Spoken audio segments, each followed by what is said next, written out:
Okay, so I'm going to start sharing the file now.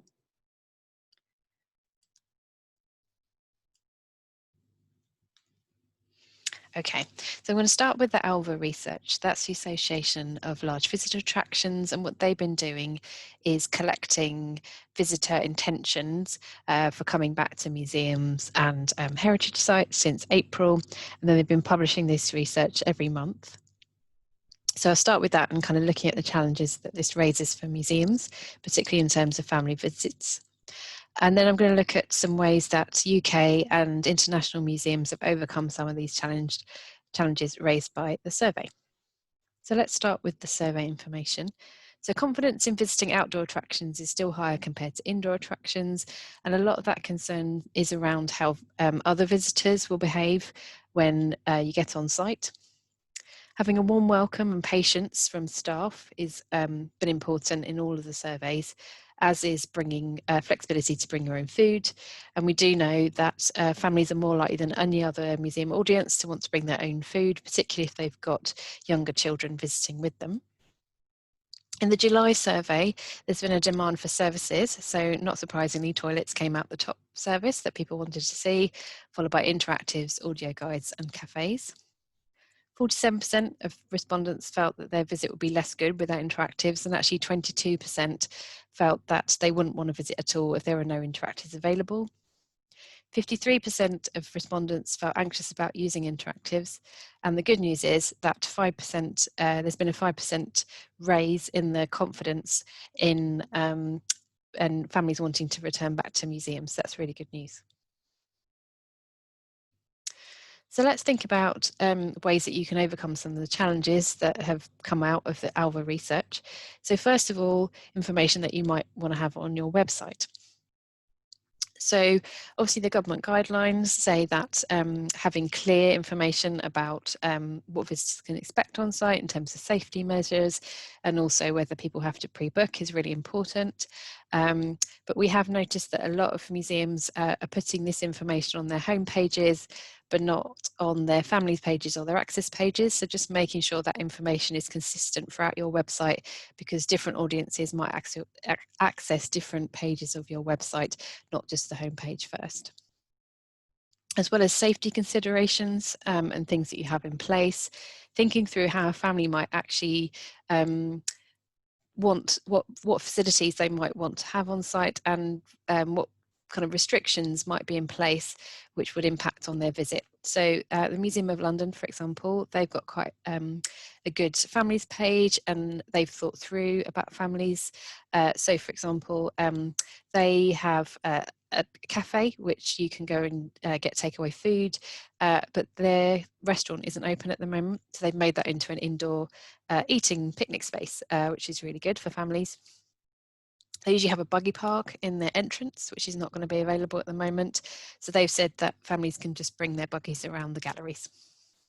So just thinking through those things and putting that information on your website is going to be really important.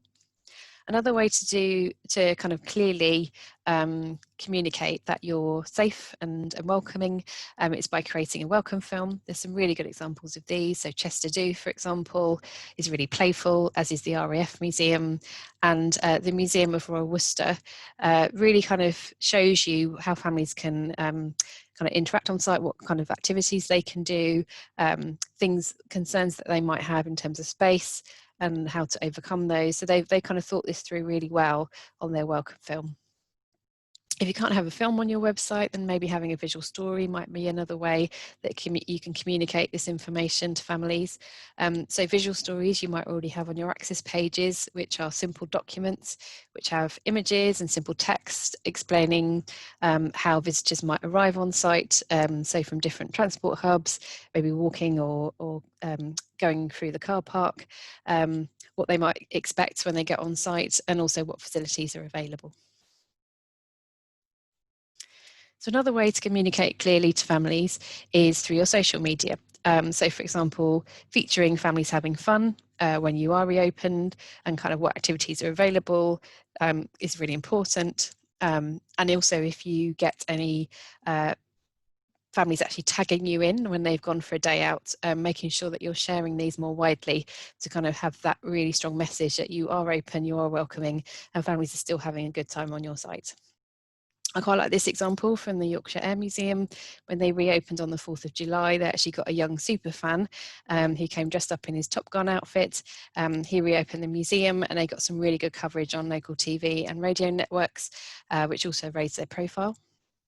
Kids in museums have started up a hashtag called Kids Back in Museums, and we're asking families and museums to use this and to share their photographs of families having fun back in museums. The Alva research has shown that a lot of families are more likely to spend time locally, and particularly within walking distance or very short trips. So if you're kind of listing your information on local, say, council listing sites or maybe local Facebook groups, you're more likely to raise your profile with this audience and encourage families to visit. A lot of families can't actually come back at the moment. So families might still be shielding, for example, and they might have to do that for a few months to come. So thinking through how you engage with those families. So I quite like this example from the National Museums Liverpool, and they have quite a comprehensive frequently asked questions on their website. So they've actually signposted families to their online activities, which they created during lockdown, to make sure that families that can't come are still engaged with them. So now moving on to actually when families get on site. So obviously for a lot of families that might be, say, frequent visitors, they might have a very different experience of coming back to a museum than pre-COVID times. So thinking through how families will be welcomed when they get on site by staff, having that friendly welcome is even more important. Also making sure that interactions with staff throughout a visit and kind of enforcing the social distancing rules, etc. There's a lot of patience with staff. So the Chester Zoo, for example, they did some training with their front-facing team in advance of reopening, and they actually thought through scenarios that might come up in terms of social distancing, reinforcement, etc. And they thought about some playful interactions. So for example, a tapir, it's an animal they have at the zoo, and it can weigh up to 2 meters behind them. So they use that example when trying to get families to social distance. They also have a one-way system, and so to make sure that families are staying behind the line, they're saying the other side of the line has, say, lava or crocodiles in it. So just trying to be more playful with their interactions. If staff and volunteers can't speak to all families that come on site, then having some signage which is family specific and has information about the social distancing rules or things that you have in place, but also activities that families can do. So particularly if you're taking out interactives, what alternatives can you offer families to do, like trails, for example? I quite like this example in terms of signage. Obviously, signage is going to be increased in museums now. So this is from Te Papa Museum in New Zealand, and they say that they wanted their signage to be clear, concise, and consistent, and that it's warm and welcoming. So I've given an example of this here from Auckland Museum in New Zealand. So this is using a hedgehog from their collections in their social distancing laminates they have on their floor. And this is Prickles. And he says, 2 meters apart, please, and don't make Prickles angry, which I thought was a really nice example of using the collections, but having that warm welcome and consistent signage throughout their site. So now thinking about facilities, obviously some of this was mentioned in the pre-visit information, but a few things to point out here. So obviously sanitizer dispensers are going to be quite popular in museums now and kind of throughout a site. So just making sure some of these are at a low level so that wheelchair users and children can reach them, so that parent carers don't have to keep picking up their children to reach sanitizer dispensers. Going back to the kind of food and drink on site, so if you don't have a cafe or you don't have an undercut area, if you've got outside space, can you encourage families to maybe bring a picnic blanket with them or have a marquee? Or if you can't offer any of these things, making sure that's clear on your website so that families can eat before they come for a visit. Thinking through where you might have rest stops, if you've kind of got changes to your site, which means you might not have as many seating areas, but maybe thinking through, particularly if you're quite big sites, where you might have seating or whether you can offer things like portable seating still. So Tate, for example, they're still offering their foldable stools and they're cleaning these in between use. Also thinking about the accessibility of your site when you're making changes. And at the end of this presentation, I've got a link where you can have a look at our manifesto points in terms of family-friendly reopening, and the Be Accessible point has got some really good resources you can have a look at around how to make your site accessible. So now thinking about the fact that families come in all different shapes and sizes.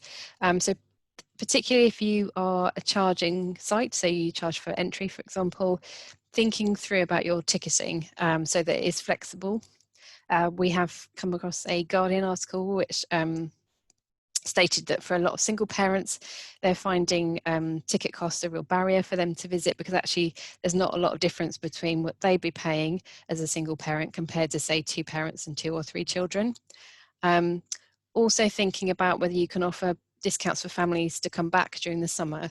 So Cutty Suck, for example, in Greenwich, they usually attract quite a lot of tourists this time of year, but they want a more local audience to come and visit them. So they're offering local people the opportunity to have one adult and one child free. Also thinking about what families might want to get out of a visit to your museum. So Chester Zoo, for example, they, when you buy a ticket with them, then you get sent a link, and that has information about trails that you can download before you visit.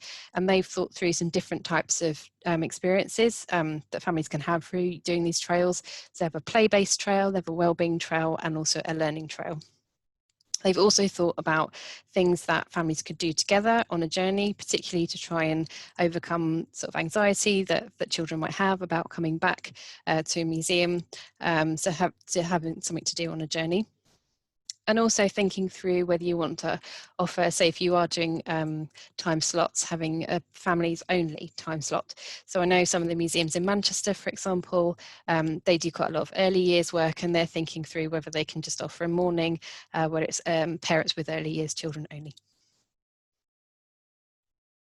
So now I'm moving on to interactives. So the first example is traffic light cleaning systems is used in an Austrian hands-on museum in Europe. Obviously hands-on museums, they wouldn't be able to reopen if they didn't have some interactives open. So what they've done is they've introduced this traffic light system where, say, a family has a go at an interactive, and then that family changes the interactive colour to red to show that they've used it and it's now ready to be cleaned. And so staff can then clean it, and then the staff change it back to green again, so that the next family knows that it's been cleaned and they can use it. A lot of museums in the UK seem to be going down the route of using hand sanitizer gel or before or after, using interactives, and then having staff cleaning them in between as well. Not every time, but quite frequently throughout the day. A lot of schools are using hand sanitizer gel. So say if children are sharing things like whiteboard marker pens, then the children will use the hand sanitizer gel before using the whiteboard marker. So that's one way of doing it. The Museum of London, they have tried to overcome touchscreens by having infrared technology installed with their touchscreens, so that visitors just wave their hands in front of the screen to turn pages. A lot of US museums are thinking through about using disposable styluses. Obviously that does have an environmental impact, but can be one way around touchscreens. And also if you are taking out things like colouring in areas, also dressing up areas, maybe providing more playful areas within your museum can be another alternative. So this example here is pre-COVID from the People's History Museum, but shows a good example of this. So they've looked at how people protest throughout the ages. And so they set up these taped areas on the floor so that families can lie in these positions. And so if these were, say, 2 meters apart, that could be one way of doing it. So now I'm going on to think about kind of portable things that you could give out to visitors or people could bring with them on a visit. So obviously using things like smartphones and having trails, digital trails for families to do around a museum, and families downloading those in advance can be one way of doing it. Bletchley Park are giving out earbuds to all visitors, so they can put those on the top of their earphones before they come for a visit. They take those with them so they don't have to clean them in between use. Also the idea that you could, if you've got, say, dressing up areas and you're not able to offer this anymore, then enabling children to maybe come dressed up already, or if you've got activities on your website, say hat making or mask making, that children can make these in advance and wear them when they come to the museum. The Czechoslovakian Museum are giving out family kits. So this is an example I've got here. In those kits, they've got things like pencils, paper, scissors, and anti-stress ball, which I thought was a really nice idea to help with any anxiety that children might have when they're on site. And also things like binoculars and magnifying glasses. So you might already have things like explorer packs with these things in, which can either be cleaned in between usage or maybe even quarantined. So on most surfaces, the disease dies out within 72 hours. So thinking through whether you can quarantine things instead. Obviously, things like paper-based trails can be another way to go. But thinking through, particularly if you've got limited space around objects, whether you want to have specific objects referred to in the trail, or whether you want to make them more open-ended. So obviously for smaller children, things like, can you spot anything that's the colour red, for example? Some museums that haven't been able to reopen have thought through, or kind of have limited spaces reopened, are thinking about using walking trails. So you walk around a town or an area, and the museum is included in that. And finally, thinking through about staff and volunteer-led opportunities. So if you're lucky to have an outdoor space, maybe doing your activities in an outdoor space where families feel more safe. So that could be under a marquee, for example, or the Museum of Water and Steam in London. They've got a few activities in their outdoor spaces, particularly for younger children. So this example here at the bottom, you sanitize your hands first and then you can help water their garden. In terms of kind of staff-led activities, then maybe doing things like guiding.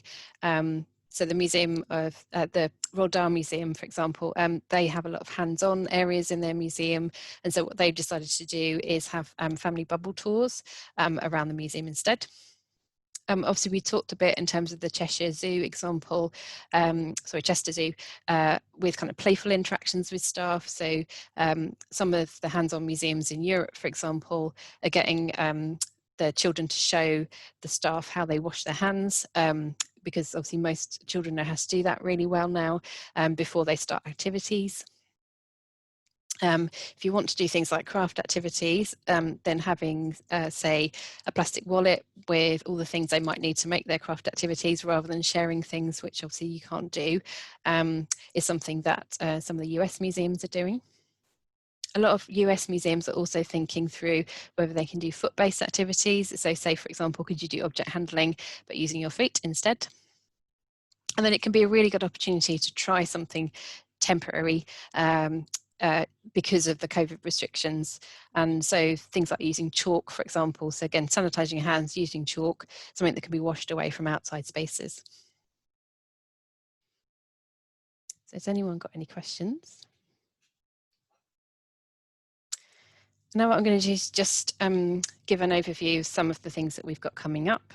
So as I mentioned throughout this presentation, we've got our manifesto plan for reopening document, which has got some of the information that I've given you throughout this presentation, as well as extra information, including the access information, which you can have a look at there. That's the link to the ALVA research, so the most recent wave from July. As I mentioned about the Kids Back in Museums social media campaign, we're encouraging families and museums to use this. Where's Wally? Last year some museums took part in our Where's Wally campaign, which we did in partnership with Walker Books, and that was where Walker Books sent out some little mini Wallies which you could hide amongst your collection, and then also some trails so that families coming to the site could find those throughout your collection. We did find a lot of the museums that took part in this found that they had lots of extra families coming during October half term last year, and so we're asking if museums are interested in that, if they could fill in the form by the 31st of July. We also have our National Play Day event on the 5th of August. So that is in partnership with Charlotte Derry from Playful Places, a Messing Around in the Museums event. So she's going to be looking at ways that you could use things like loose parts, so things like chalk and other things for kind of more playful ways of families interacting with your museum. And also we're giving 10 museums the opportunity to get some one-to-one mentoring from Charlotte to create, to find out what would work on their site. And then we're asking those museums to create a case study for us, which we'll then share with the rest of the sector. That's my email address if you want to get in touch. But thank you very much for listening.